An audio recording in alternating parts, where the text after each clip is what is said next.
अपनों से हम अगर अंग्रेजी टिक गई, मिट जाएगा वजूद हमारा अगर हिंदी मिट गई। सुप्रभात आदरणीय प्रधानाचार्य जी, अध्यापक गण व मेरी प्रिय सहपाठियों।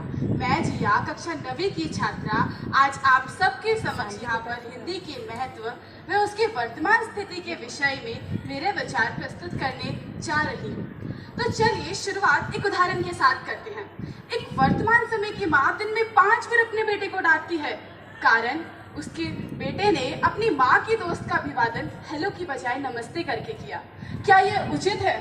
हिंदी हमारी मातृभाषा है और राष्ट्रभाषा भी, पर क्या हिंदी को आज उतना सम्मान मिलता है जितना कि उसे मिलना चाहिए? हिंदी हमारे देश से धीरे धीरे विलुप्त हो रही है, पर शायद अभी पूरी तरह से नहीं हुई है, लेकिन फिर भी इसकी स्थिति बहुत भयानक है। हिंदी सदियों से इतिहास के साथ चली आ रही एक भाषा है जो आज खुद इतिहास बनने की कगार पर खड़ी है। अगर हम सेब को सेब बोलते हैं तो कुछ नहीं, पर अगर कोई बच्चा सेब बोलता है तो हम उसे सिखाते हैं कि नहीं बेटा एप्पल बोलो। ऐसा क्यों? हम बच्चे को भी सेब बोलने की आज़ादी क्यों नहीं दे सकते? मैं आज अंग्रेजी के विरोध में नहीं हूँ, बस चाहती हूँ कि बच्चों की हिंदी भी उतनी ही अच्छी हो जितनी की अंग्रेजी।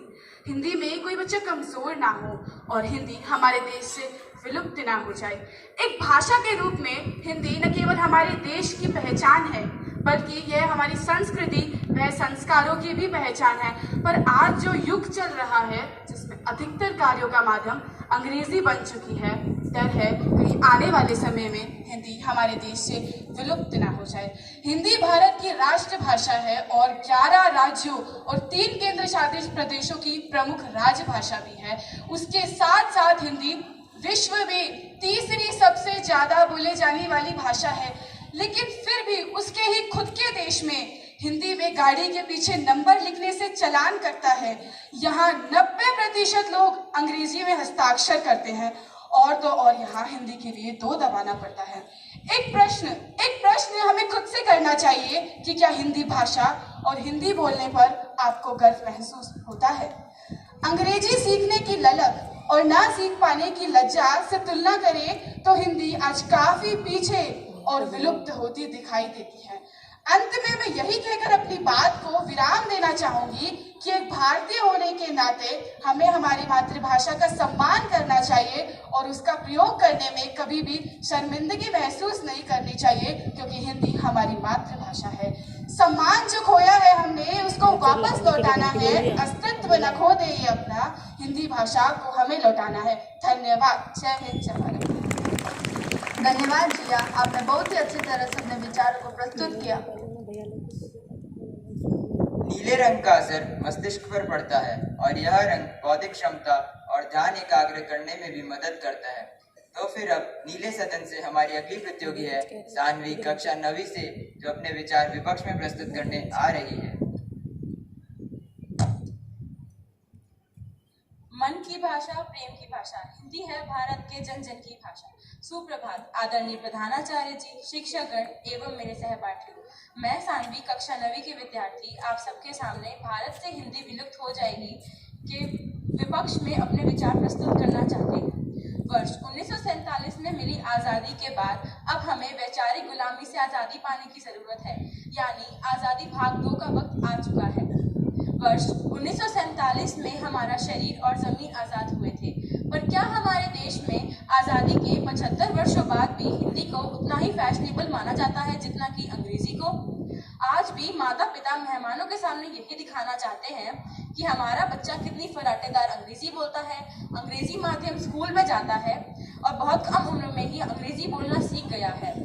वर्ष 1953 में हिंदी के प्रचार और प्रसार के लिए हिंदी दिवस की शुरुआत हुई थी।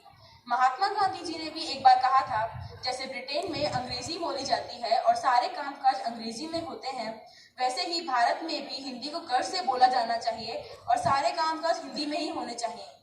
लेकिन उनका यह सपना कभी पूरा नहीं हुआ। मैं ये नहीं बोल रही कि हमें हिंदी भाषा नहीं सीखनी चाहिए और ना ही ये कि अंग्रेजी भाषा अच्छी नहीं है। हमें अंग्रेजी का भी उतना ही सम्मान करना चाहिए जितना कि हिंदी का, लेकिन हमें हिंदी को शर्मिंदगी का विषय बनाने की कोई ज़रूरत नहीं है। इसका एक उदाहरण है हमारे देश के पहले प्रधानमंत्री जी पंडित जवाहरलाल नेहरू जी ने आज़ादी के बाद जो पहला भाषण दिया था वह भी अंग्रेजी में दिया था, जिसे अ ट्रिस्ट विद डेस्टिनी के नाम से जाना जाता है। इसे आप इतिहास के पन्नों में भी पढ़ सकते हैं। आपने बहुत बार देखा होगा, अंग्रेजी में जैसा बोला जाता है वैसा लिखा नहीं जाता।